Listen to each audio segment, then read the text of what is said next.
دخترها امیدوارم که حالتون خوب باشه.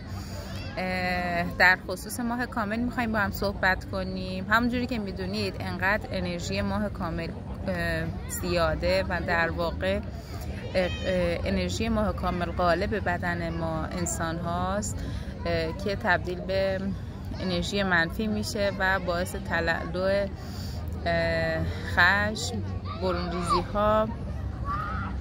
ما اومدم تو پارک، یکم صدا زیاده، سر صدا یکم زیاده، پارک محله.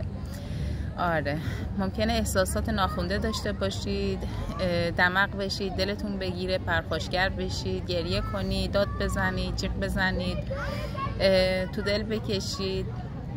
اصلا اشکال نداره، اینا همه مربوط به انرژیایی هستش که در واقع ما از ماه کامل دریافت میکنیم و بالانس انرژیکی توی بدنمون به هم میریزه. اصلا نگران نباشید، میتونید مدیتیشن انجام بدید به نحوهای متفاوت و مدیتیشن دفع انرژی های منفی انجام بدید و مدیتیشن پاکسازی. در واقع بهترین نوع مدیتیشن توی شب‌هایی که ماه کامله در واقع مدیتیشن پاکسازی هستش، پاکسازی چاکراها. توی طبیعت برید، روی چمن، مثل الان من اومدم توی چمن و میخوام مدیتیشن انجام بدم زیر آسمان، زیر نور ماه کامل و اگه سر صدای بچه ها بذاره که مهم آرامش درون ما و حتما نباید این باشه که سر صدایی نباشه، یه جای آروم و با نور شمع و اینا. نه، میتونید شما هر جایی، حتی توی مترو، شما مدیتیشن خودتون رو انجام بدید و توی شبایی که ماه کامله چه چیزی بهتر از این که زیر نور ماه کامل قرار بگیرین و این کار رو انجام بدید. پاکسازی انجام بدید تا میتونید پاکسازی انجام بدید.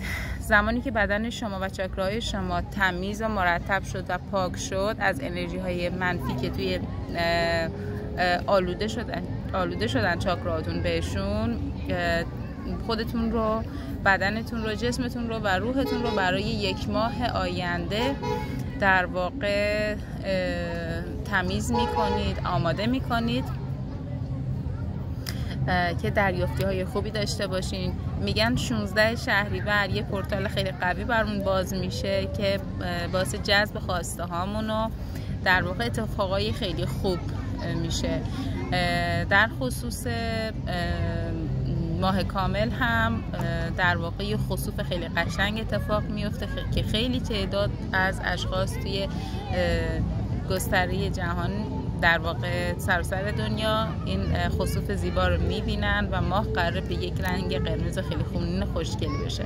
حالا شاید ما ایرانی ها ببینیم و خسوف رو شاید نبینیم، ولی مهم انرژیش هستش که ما دریافتش میکنیم. سعی کنیم پاکسازی کنیم، سعی کنیم ورزش کنیم، سعی کنیم یوگا کنیم توی این شبا.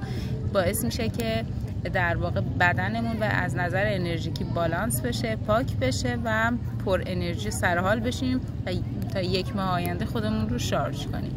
امیدوارم که بهترین ها رو دریافت کنید، در واقع به بهترین خواسته هاتون برسید، بهترین خواسته هاتون رو جذب کنید، قانون جذب رو جدی بگیرید و هرچه الان هستیم در واقع چیزهایی هستش که ما در آرزوی داشتنشون بودیم. اگر یکم به عقب برگردیم و فکر کنیم میبینیم هر آنچه که الان هستیم در واقع چیزهایی هستش که ما آرزوی داشتنشون رو داشتیم. پس به دقت انتخاب کنید که چیزهایی رو که دوست دارید. امیدوارم که بهترین اتفاقا براتون رقم بخوره. عاطفه پزشکیان هستم، مربی و مدرس یوگا و ورزش های دیگه.